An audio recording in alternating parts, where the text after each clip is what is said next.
Is this sniper rifle the best self-defense gun, or is it as useless as Canada? Hi, my name's Tommy Mutchler, and you're probably wondering what the best home self-defense gun is. Well, luckily for you, I'm a professional internet gun person, and I'm going to tell you what the best and worst guns are for home defense, whether you're an absolute noob or god-tier Call of Duty player. Now, you're probably thinking, what the hell does this guy know about guns? Was he in the army? Is he in law enforcement? no, I'm none of those things. But I do have a $10,000 sniper rifle, and that pretty much makes me an expert. All right, enough time wasted. Let's just jump right into it. Now I'm gonna start off by reviewing probably the worst gun for home defense, and that is a shotgun. Now, I know this is probably going to trigger a lot of you boomers out there, but this gun is really not the best for home defense. Sure, it does more damage than Flex Seal can fix, and obviously it's gonna take a massive chunk out of a human being, but the reality is shotguns are not the best. They're really big. They're hard to maneuver around hallways and around door frames. You're gonna get stuck. They don't hold a ton of ammo, usually around 3 to 9 shells. I think this shotgun holds 8 or 9. And plus you gotta, every single time, right?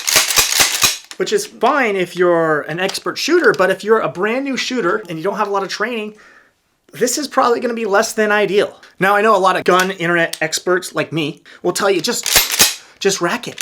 Just rack it. It'll scare the bad guys away. No, it won't. Come on. Let's be real. The only thing this does is it gives away your position. But Tommy, Joe Biden told me to fire 2 blasts into the air, and that'll scare away any bad guy. If you want to protect yourself, get a double-barrel shotgun and fire 2 blasts. Right, because that's totally not illegal, especially in city limits. If you don't believe me, go take your shotgun right now, or any gun, I don't really care. Fire 2 blasts into the air and see what happens.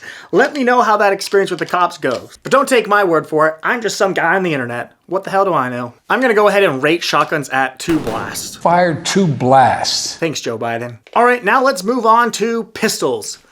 Pew, pew, pew, pew, pew. Specifically, striker fire pistols like Glocks and M&Ps. Pistols are easily one of my favorite guns for home defense. They're small, well, not this one. They're small, compact, lightweight, relatively easy to aim. You know, they hold a lot of ammo, usually between 15 and 17 rounds. If you don't live in a communist state, talking about you, California. And they're really just an all-around effective choice, especially if you're into concealed carrying, but we're talking about home defense. Even in a home defense situation, pistol is usually a really great option. The only downside with pistols is it takes a lot of practice to get really good at hitting your shots. And it's not that the recoil is bad, it's that unless you have a lot of training and practice on pistols, you're gonna have a hard time hitting what you're aiming at. This is because when you shoot a pistol, you unsubconsciously anticipate recoil and jerk the gun down in anticipation when you pull the trigger. So when you pull the trigger, you pull the gun down because you're anticipating that kickback. And again, it's not that it's a lot of kickback, but it's enough for your brain to jerk the gun down. In fact, unless you have a lot of practice and training, I've seen people with no experience pick up a pistol, point it at a target, and empty the entire magazine into that target from 10 or 15 feet away and miss every single shot. And the only way to overcome this is some training and practice. So I'm gonna go ahead and rate the pistol at a 7 out of 10, only because unless you have some practice and training, you're probably gonna miss, and you really don't wanna miss. Bullets go through walls, they hit things, you don't wanna kill your neighbor's cat. Or maybe you do, I don't know. You might get in trouble though. Now there is an exception to this rule for using a pistol for home defense, and that is revolvers. Now I don't have a revolver, so I'm gonna use this DeWalt drill and just pretend it's a revolver. Now I know some of you baby boomers are gonna be like, oh my God, Tommy, you have no idea what you're talking about. Revolvers are amazing. They never jam, they never malfunction, they always work. They're way better than your plastic guns. sorry, just desk popped right there. Oh. Did another one. If you really think revolvers never malfunction, you've never shot a revolver. Revolvers malfunction and fail all the time. Go YouTube Revolvers malfunctioning right now, and you're gonna see cylinders jam up, you're gonna see triggers not work properly. Now yes, a striker fire pistol like this M&P will malfunction from time to time, but clearing a malfunction from this gun over a revolver is 10 times easier, which is really important if you're in a flight or fight situation. And let's not even get me started on ammo capacity. Most revolvers only hold 5 or 6 rounds at a time, and unless you think you're one of those guys that only needs one shot, you've obviously never seen the videos of cops dumping entire magazines into people and those bad guys still come at them with their knife or whatever. Sometimes it takes a dozen shots to put a guy down. And what happens when there's more than one guy? In fact, most attackers attack in groups. They're not going to attack you by themselves. They want to have a tremendous advantage over you. They want to overpower you, and they're not going to do that alone. So you need something with a high capacity that's going to be able to neutralize multiple enemies. Besides, reloading a revolver is a huge pain in the ass. And unless you're Jerry Mikulik, you're not going to be able to reload your revolver very quickly or effectively at all, especially under pressure. Whereas this, I could just drop the magazine, put a new one in, and I'm ready to go again. But Tommy, I'm gonna hit him in the head because I'm a really good shot. Okay, Boomer. Sure you will. Honestly, I think there's absolutely no reason to ever use a revolver unless it's your only option. It holds virtually no ammo and it's not more reliable than a striker fire pistol. I'm gonna go ahead and rate the revolver at an okay Boomer. Now this next item is not gonna be for everyone, especially if you live in like an apartment complex. In fact, it's not really a gun at all. However, it is one of my favorites, and that is a Claymore. Now, sure, you could just take a grenade and tie a string to the pin and put it between 2 trees, but honestly, I think Claymores are going to be much more reliable and effective in a home defense situation. Now, one of the reasons I really like Claymores is because it's like guarding your house on autopilot. You don't actually have to be around for the Claymore to protect your house and protect your things. Now, yes, one of the downsides is, let's say your neighbor's dog Sparky comes over to play and he accidentally trips it. One, you're going to be out of a really expensive Claymore. These things are not cheap, and your neighbor's dog Sparky is going to make a huge mess everywhere, and we don't really want that. And then the ATF's going to come over, and they're going to ask questions like, where'd you get a Claymore? And that's just not something you really want to deal with. So that is one of the big cons about using these. But all around, I think they're a really great choice. I would not recommend putting them inside your house, and that is because insurance companies usually don't cover Claymore explosions. But I'm going to go ahead and give this a 6 out of 10. Now let's go ahead and review one of my favorite guns, and that is the AR15, also known to liberals as the Assault Rifle 15. And that is because it can shoot 15 bullets per second. That is why it is named like that. Now this bad boy comes standard with a 30-round clip-a-zine, but I like to download it to 28 bullets, so it's easier to load up inside your gun. It just makes putting it in there easier. That's what she said. They're also pretty lightweight and easy to aim, which is perfect for new and expert shooters. So if you are brand new to gun, and let's just say you want to give your girlfriend something really quick, because, I don't know, you're gone, tell her to pick this bad boy up. It's going to be really easy for her to maneuver this gun, even though it is kind of big and scary and black, but that's not, no, don't take that out of context.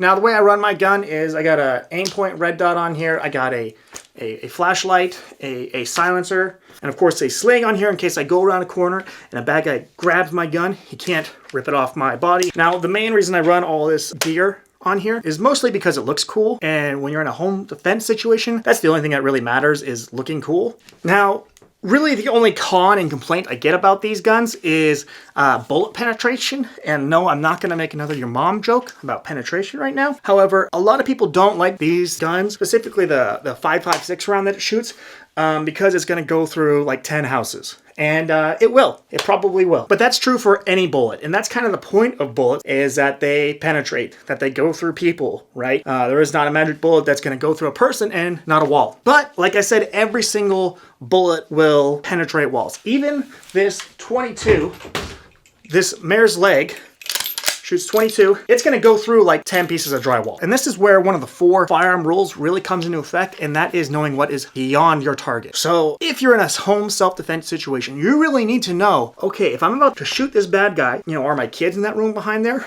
Is my neighbor's master bedroom over there? Like, you need to know where you're shooting and plan ahead of time. Otherwise, you've already lost the entire gunfight. But that's a topic for another day. Today we're reviewing guns.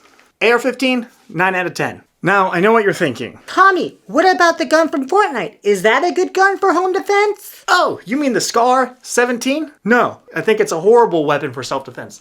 Look how long this thing is, especially with the silencer on the end. You run into the same problem as you did with the shotgun. Also, this thing's gonna recoil a lot more due to shooting the bigger 308 round. Plus, it's gonna go through way more walls than the 5.56 round. So if you're really worried about overpenetration, this would be less than ideal. It is extremely light though. I think most people are surprised at how light the Scar 17 really is. I'll give it a 5 out of 10. Maybe if you lived out in the county. Now this next gun I'm about to review is easily one of my favorite. In fact, I'm already gonna give it a 10 out of 10. It's an absolute god tier gun for home defense. And that is the SIG MPX in 9mm. A really awesome gun. It's like a little PDW defense weapon.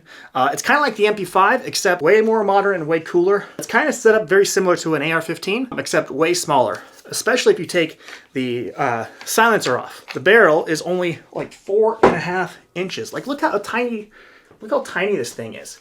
It's super easy and lightweight, easy to maneuver around doorways, easy for any small petite person, especially like your girlfriend or your mom, because let's be real here, you're probably still living in your mom's basement. And while yes, the 9mm is still going to overpenetrate and go through walls like crazy, you can put subsonic hollow points in here, which will go through way less walls. It's still gonna go through walls, but it's not gonna be nearly as bad. So if overpenetration is something you're worried about, which I am, that's what I would do. 10 out of 10. Now, of course, I have to save the best gun for last, and obviously that's gonna be the M82 A1 Barrett 50 cal. Like seriously, this thing is the absolute best. Just listen to this. Like, you think a shotgun sound is gonna scare someone away? No, this will.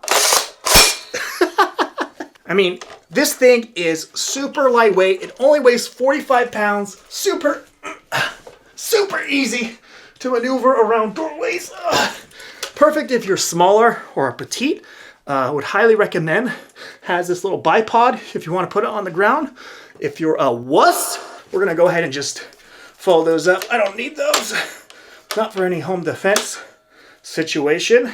A lot of people are gonna worry about overpenetration. That's kind of the reason I want it. In fact, I use armor-piercing incendiary rounds, mostly just in case there is a bad guy behind the refrigerator at my neighbor's house. You know, then I could definitely deal with someone like that. Now, I know some people are gonna say, Tommy, these are too powerful. What are you gonna do with them? look, see, I'm not out of breath. In a life or death situation, I want the absolute best. And nothing is better than a Barrett 50 cal.